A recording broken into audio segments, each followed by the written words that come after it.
J'espère que vous allez tous bien par la grâce du Seigneur. Et nous aussi, de notre côté, ça va. Dieu fait grâce. Nous voulons nous entretenir encore pendant un court instant à propos de ce que nous sommes en train de voir ces derniers temps.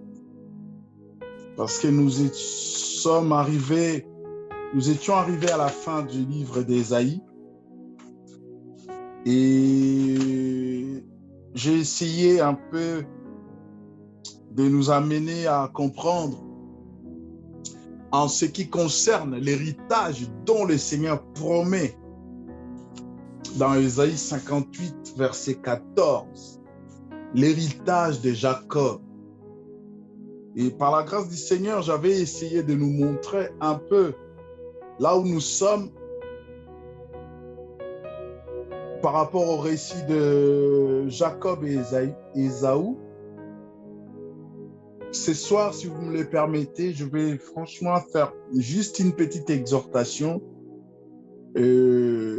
prendre quelques trucs par-ci, par-là, en ce qui concerne l'héritage de Jacob. Je vais juste prendre un aspect qui nous concerne surtout, l'Église du Christ, qui concerne nous individuellement.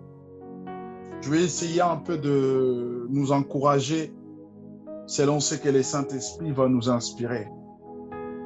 Je disais, bien-aimés, nous sommes dans les livres de la Genèse, l'histoire d'Isaac, Jacob, Ésaü et Rebecca, nous la connaissons.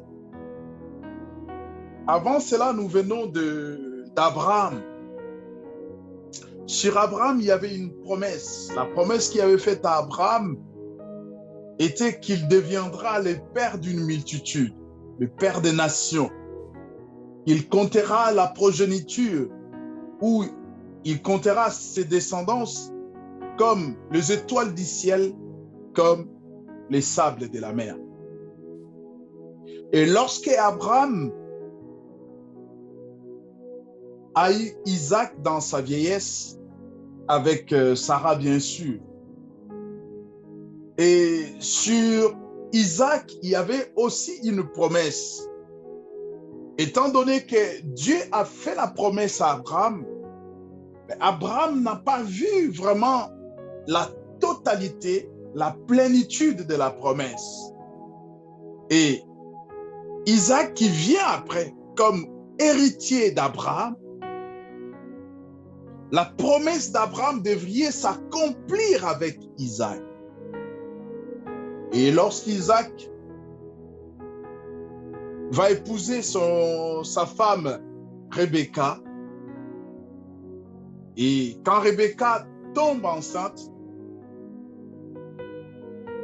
le Saint-Esprit vient dire à Rebecca, dans son ventre, il y a deux nations, il y a deux peuples. Et lorsque les enfants sortent, le Seigneur, en disant cela, il a dit, mais le plus petit va assujettir le plus grand. Les deux enfants naissent, Jacob et Ésaü. À un moment de leur vie, il s'est avéré que leur père était devenu vieux, ne voyait plus rien, et il sentait la mort. Sachant qu'il y avait une promesse que lui, Isaac, espérait aussi de voir, mais qu'il n'a pas vue. Il dit, bon, il se pourrait que cela va s'accomplir avec mes enfants. Mais là, je vais mourir. Je vais aller dans le lieu de repos. Je vais vous demander une chose, Ésaü et Jacob, préparez-moi un mets. Il a demandé à Ésaü pardon. Ésaü était un chasseur. J'espère qu'Isaac voulait beaucoup manger de gibier. Parce qu'il s'est adressé à Ésaü, son fils, son premier-né, normalement, logiquement, comme Isaac, c'est Ésaü qui méritait l'héritage. Et Isaac, il a fait la démarche qu'il fallait. Et là, dans la démarche, il y aura Rebecca qui va intervenir par rapport aux révélations qu'elle avait reçues de la part du Seigneur. Et lorsqu'elle intervient, elle organise tout un scénario pour faire de sorte à ce que la révélation, la promesse, la vraie, s'accomplisse. Isaac, bien-aimé, suivez-moi bien. Isaac faisait des choses selon les normes, selon ce qui était logique. Mais dans la logique, il y avait une révélation qui n'est pas dans la logique, mais qui est dans la vérité. Cette révélation, Rebecca l'avait entendue. Cette révélation, Rebecca l'avait saisie. Et il était maintenant temps que ces choses s'accomplissent. Et Rebecca qui va appeler Jacob, ils vont monter ces scénarios jusqu'à la bénédiction. Isaac va bénir Jacob à la place d'Ésaü. Lorsqu'Ésaü vient, Ésaü reçoit aussi la bénédiction. De deux, Isaac a béni Jacob, il a béni aussi Ésaü. Le problème n'est pas là dans la bénédiction. Lorsque nous prions, bien-aimés, lorsque nous jeûnons, nous nous focalisons beaucoup trop dans la bénédiction. Nous cherchons des choses qui vont satisfaire notre appétit, nos besoins, tout ce que nous voulons voir. Rarement, comme je l'ai dit pendant ces séances, rarement nous nous préoccupons de l'état de notre âme vis-à-vis du Seigneur.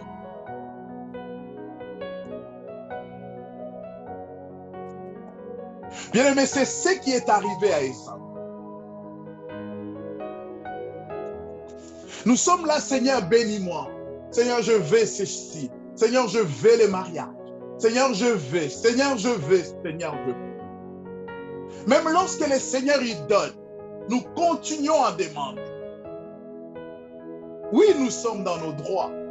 Il dit, demandez, vous sera donné. Mais il dit aussi une chose, que vous ne recevez pas parce que vous demandez mal. Non pas vous demandez mal, nous demandons mal dans le but d'assouvir nos besoins.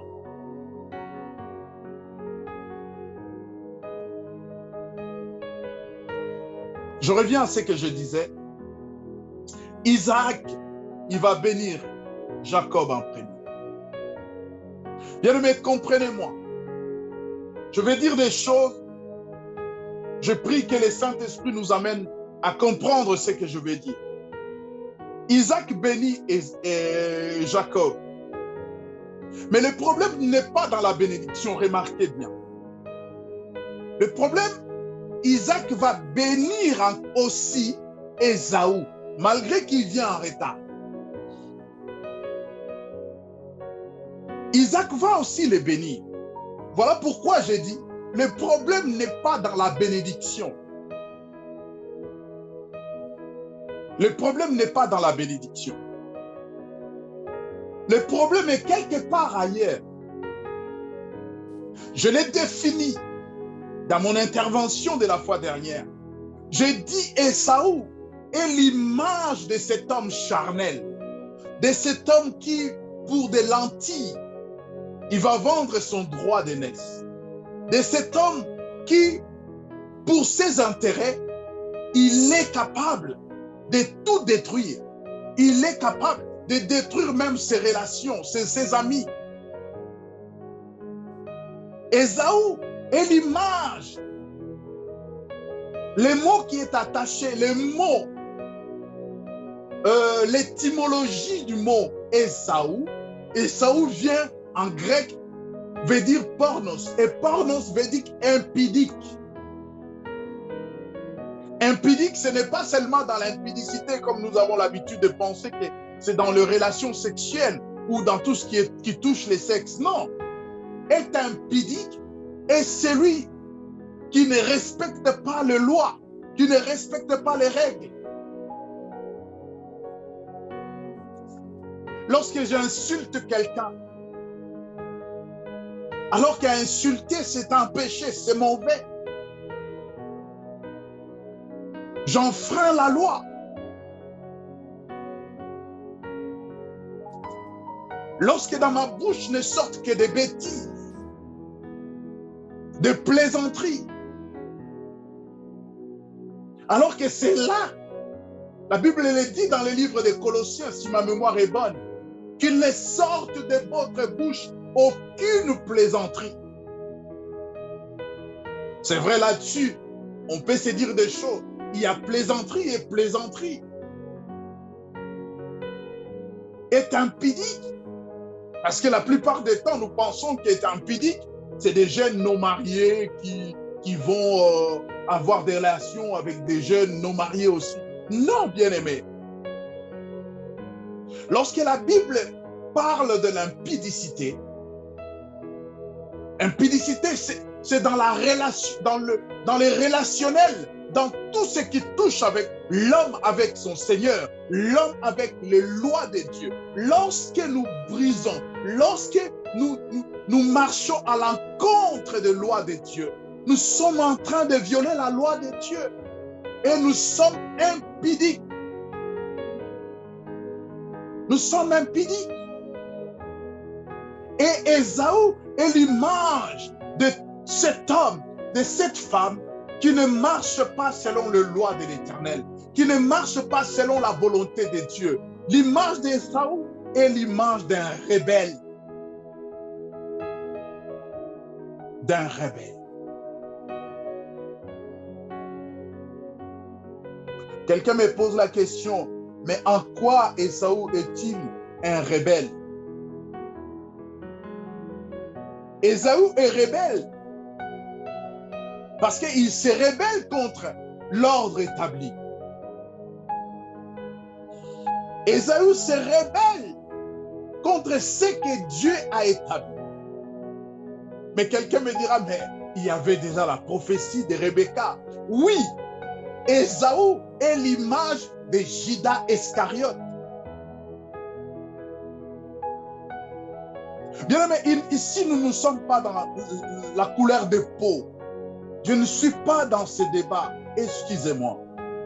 Ici, je suis dans ces deux choses. Je suis dans une configuration où la Bible nous parle. Lorsque la Bible parle, lorsque nous ouvrons la Bible, si nous pouvons voir un thème principal de la Bible, le thème principal de la Bible, c'est l'amour de Dieu. Et le sous-thème ou le deuxième thème principal de la Bible, c'est le bien et le mal. C'est de ça qu'il s'agit. C'est de ça qu'il s'agit. Dieu n'a pas de problème avec le démon. Dieu n'a pas de problème avec les anges. Dieu a des problèmes avec l'homme. Dieu a des problèmes avec l'homme. Il n'a pas envoyé l'évangile pour les démons, ni pour les anges. Le message de Dieu est venu pour l'humain, pour l'homme. Pourquoi? Parce que dans la société, nous avons deux catégories d'hommes. Nous avons des hommes, ce que nous appelons Ésaü, et nous avons des hommes de ce que nous appelons Jacob. Quel genre d'homme es-tu? Dans la catégorie des enfants de Dieu, ou dans la catégorie de la créature de Dieu, nous avons des enfants de Dieu et nous avons des créatures de Dieu, ou nous avons des rebelles.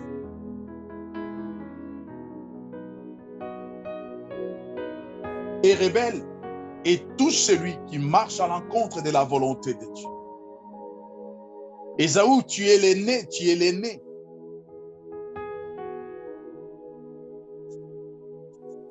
mais à cause de la famille, pour assouvir sa faim. Ésaïe va dire, oh, le Seigneur s'est trompé. En réalité, l'aîné, ce n'est pas moi. D'ailleurs, ça ne me sert à rien. Je ne pense pas que je suis un enfant de Dieu. Je ne pense pas que Dieu me pardonnera pas cela. Je ne pense pas qu'en faisant ceci, je suis en train, les gens me voient. Je ne pense pas. Je le fais quand même. Ici, bien-aimé, dans la Bible, il est question du cœur. Il est question, il y a mon thème. Ton cœur est de quel côté? La raison qui doit nous amener à jeûner, à prier, c'est pour que le Seigneur change notre cœur. Le cœur de l'homme, dit-on, est tortueux par-dessus tout. C'est dans le cœur, bien-aimé, se cachent les biens et les mal. Et lorsque Ésaü arrive, j'ai faim, donne-moi petit, je te donne mon droit d'aînesse. En réalité, bien-aimé, donc nous, enfants de Dieu, nous sommes un avec Christ. Nous formons un même corps. D'ailleurs, la Bible dit, lorsque nous passons dans les eaux du baptême, nous mourrons avec Christ, alors que Christ est mort il y a plus de 3000 ans. Et nous ressuscitons avec lui. C'est-à-dire, nous ne vivons plus pour nous. Voilà pourquoi Paul pouvait dire, si je vis, ce n'est pas moi qui vis, c'est Christ qui vit en moi. Et si nous partons sur cette base, nous pouvons dire que le diable est petit par rapport à nous. Les démons sont petits. Ils sont nos petits. Nous sommes nés en Christ. Lorsque je parle, je ne parle pas des satelles que nous voyons ou des lions que nous pouvons voir. Je parle des satelles qui est régénéré, qui est né de nouveau dans son esprit. Des satelles qui marchent en nouveauté de vie. C'est cette satelle-là que le Seigneur a besoin. Il n'a pas besoin de ces satelles qui peut avoir faim, qui peut vendre son droit d'aînesse. Il a besoin de ces satelles qui est renouvelé. Voilà pourquoi Paul dira, soyez renouvelés. Et nous, nous le sommes, enfants de Dieu. Et Jacob, il n'a pas hésité un instant. Je l'ai dit, Rebecca avait compris la révélation. Et je pense, pendant qu'ils étaient en train de préparer ces gibiers, Rebecca était en train de raconter à son fils Jacob, écoute Jacob, ce qui se passe, c'est ce que le Seigneur m'avait dit. Le Seigneur m'avait dit que le plus petit va assujettir les grands. Mais ce que ton père est en train de faire, je pense que le moment est arrivé pour que cette parole s'accomplisse. Ésaü regarde la chair, mais Jacob regarde ce qui est spirituel. Je l'ai dit, la bénédiction, nous en avons tous besoin. La bénédiction est matérielle. La bénédiction de Dieu, bien sûr. Dieu peut nous bénir avec de l'argent, tout ce que nous voulons. Mais l'héritage, bien aimé, il y a des personnes qui dans leur vie avaient beaucoup d'argent, ils avaient beaucoup de biens, mais ils sont morts. Ils n'ont rien laissé dans leur vie. Voire même ce qu'ils ont laissé aujourd'hui, 10 ans, 20 ans après, il n'y a rien. Il n'y a rien. Et le Seigneur nous veut non seulement ses enfants, mais il veut que nous comprenions et nous saisissons l'héritage. Bien-aimé, l'héritage est plus important que la bénédiction. Quel est ton héritage? Je peux laisser des voitures à mes enfants. Je peux laisser des maisons à mes enfants. Mais qu'est-ce que je laisse comme héritage spirituel? C'est de ceux-là que je parle. C'est de ceux-là dont il s'agit cette fois. Lorsque nous jeûnons pour s'accaparer d'un héritage spirituel, bien-aimé.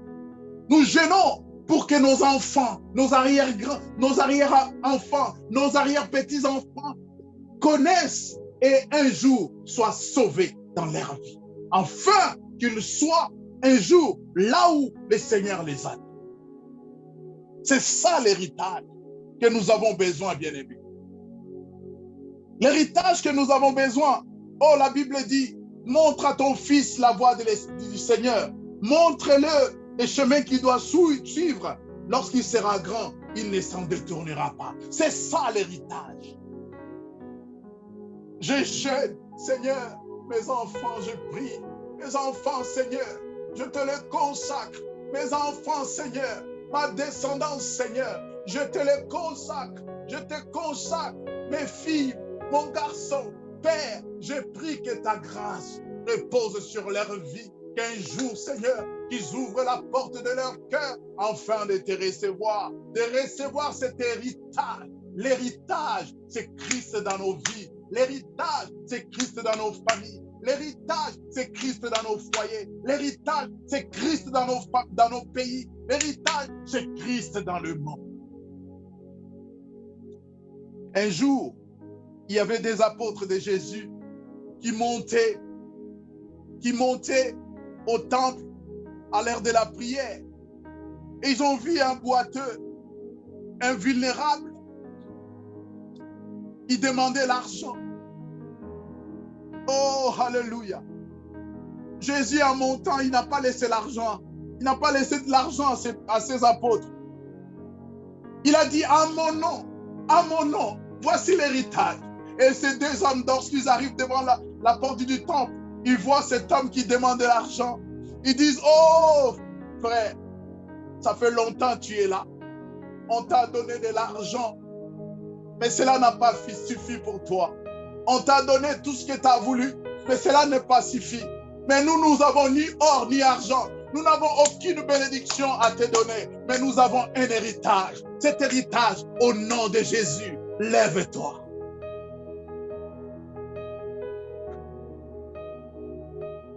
Jacob est l'image de la piété. Jacob est l'image de celui qui craint le Seigneur. Jacob est l'image d'un enfant de Dieu authentique. Jacob est l'image de cet enfant de Dieu qui cherche en priorité la gloire du Seigneur. Jacob et sa mère, ils se sont attelés de sorte à ce que la volonté de Dieu s'accomplisse. Ils ont joué la complicité avec Dieu. Ils ont travaillé en partenariat avec le Seigneur, pourvu que sa volonté s'accomplisse. Lisez bien les Écritures, bien-aimés. Je l'ai dit, Ésaü aussi était béni. Mais ce n'était pas la bénédiction qui était importante. Ce qui était important, c'était l'héritage. Quel est ton héritage, bien-aimé?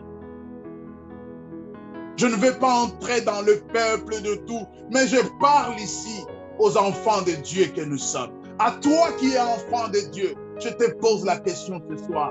Quel est l'héritage que tu as?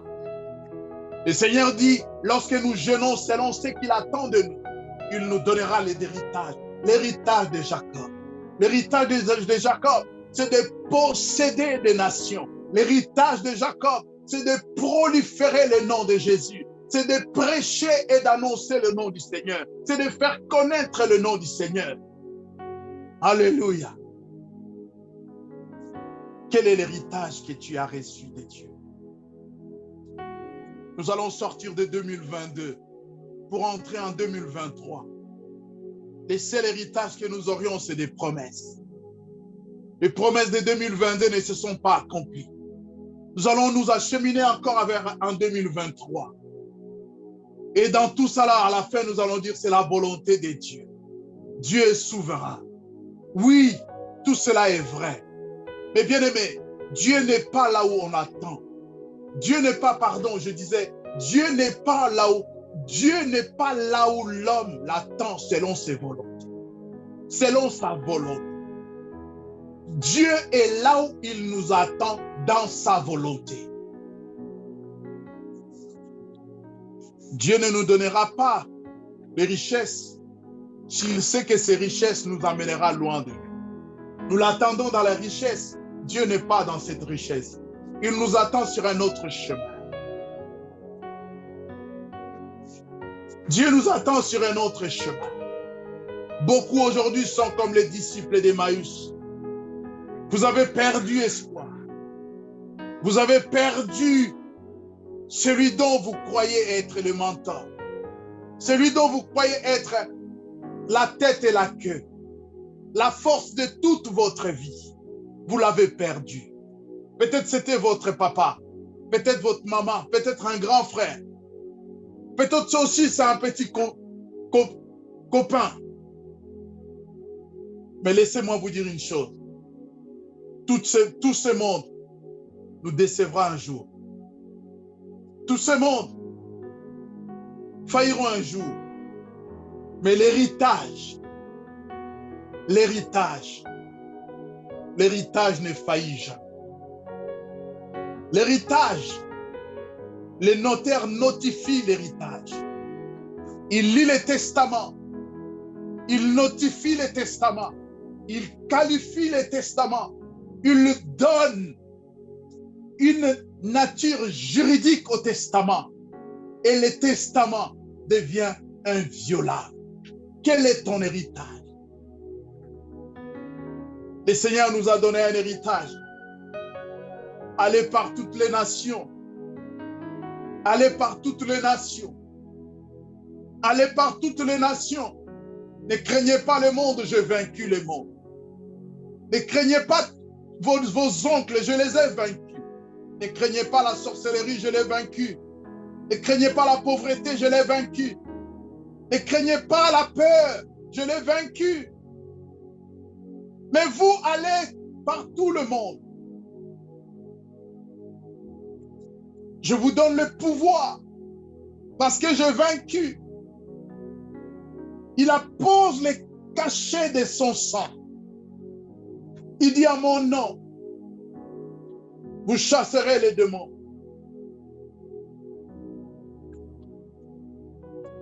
À mon nom, vous guérirez les malades. Et si vous prenez quelques breuvages mortels, vous ne serez pas morts. Ne craignez pas le monde, j'ai vaincu le monde. Voilà l'héritage. Veux-tu être Ésaü ou Jacob? Jacob a connu des choses dans sa vie. Je ne vais pas ici parler de la vie de Jacob. C'était juste pour nous illustrer ces deux images, cette allégorie. Mais Jacob a connu des choses dans sa vie, vous connaissez. Jacob est celui qui a travaillé 14 ans pour avoir une femme. Jacob est celui qui a travaillé et lorsqu'à la fin, son beau-père voulait le rouler, le Seigneur a intervenu. Jacob, cher bien-aimé, la Bible dit, si les justes se sauvent avec peine, quel sera le sort de l'impie, de celui qui ne craint pas Dieu? Et la Bible dit, pour les Jacob, dans les livres de Timothée, ceux qui voudront vivre pieusement avec le Christ seront persécutés. Et Jésus a dit pour finir, si moi qui suis un bois vert, si moi qui suis un bois vert, je suis maltraité, traité de telle sorte, et a fortiori vous, de bois secs. S'ils ont haï le maître, ils haïront aussi les disciples. Bien-aimés, lorsque nous souffrons, la Bible dit souffrons pour Christ et souffrons justement. Lorsque nous souffrons injustement, cherchez à réparer cela et marchez dans la voie de Christ. Quel genre d'héritier es-tu? Quel genre d'enfant de Dieu es-tu? Quel genre d'homme ou de femme es-tu? Es-tu Ésaü ou Jacob? Tu es capable de vendre ta piété juste pour des lentilles. Laisse-moi te dire une chose. Le Seigneur te veut comme son héritier. Le Seigneur te veut comme son héritière. Il te désire tellement. Et il t'appelle ce soir. Il t'appelle ce soir. Quel genre d'enfant de Dieu es-tu? Jacob ou Ésaü? Quel genre d'enfant de Dieu es-tu? Je prie, Seigneur, pour qu'en 2023, nous entrons comme véritablement tes enfants. Que l'hypocrisie soit bannie de tous. Même si nous n'allons pas entrer en 2023, Seigneur, fais que si la mort nous surprend, nous puissions te rencontrer. Le plus important, ce n'est pas les années que nous comptons devant nous. Le plus important, Seigneur, c'est de se conformer à ta volonté. Je prie pour quiconque, Seigneur. Quoi qu'il en soit, la Bible dit, la mort est le rendez-vous de tous les vivants. Et nous, enfants de Dieu, nous ne pouvons pas avoir peur de la mort. La mort est le rendez-vous par lesquels nous devrions passer si le Seigneur ne revient pas. Nous devrions passer par là pour aller les rencontrer. Nous nous projetons en 2023 alors que nos cœurs, nos vies sont loin de toi. Nos vies ne sont pas conformes à ta volonté, Seigneur. Je te prie, Seigneur, s'il vous plaît, que nous puissions prendre conscience de cela. Que quelqu'un puisse prendre conscience de cela. Le plus important, ce n'est pas d'entrer en 2023. 2023 va finir. Le plus important est d'entrer dans l'éternité avec Christ. Oh Seigneur, prépare nos cœurs. Donne-nous cet héritage. L'héritage, c'est l'éternité. L'héritage, ce n'est pas ce qui est éphémère, ce qui peut que la rouille ou la teigne peut détruire. L'héritage, c'est ce qui est éternel. Seigneur, ouvre nos cœurs, que nous puissions accéder dans ton héritage.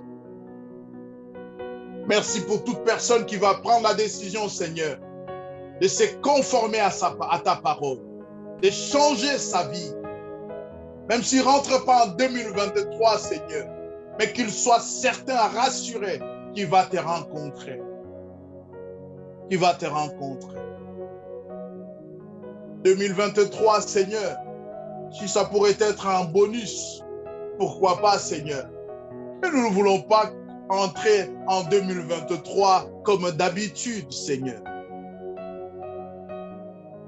Je refuse cela. Donne-nous à entrer, si c'est possible, en 2023 avec des ambitions, avec la mission et avec l'héritage, pour que nous puissions proclamer l'héritage de Dieu.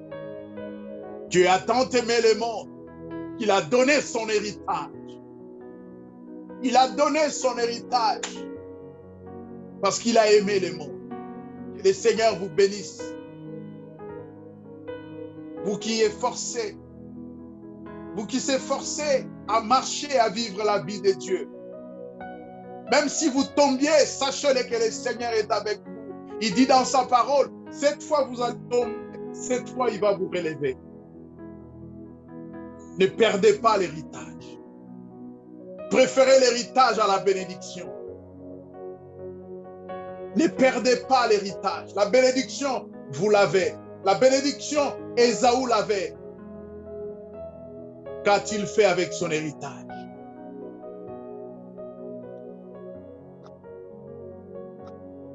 Alléluia.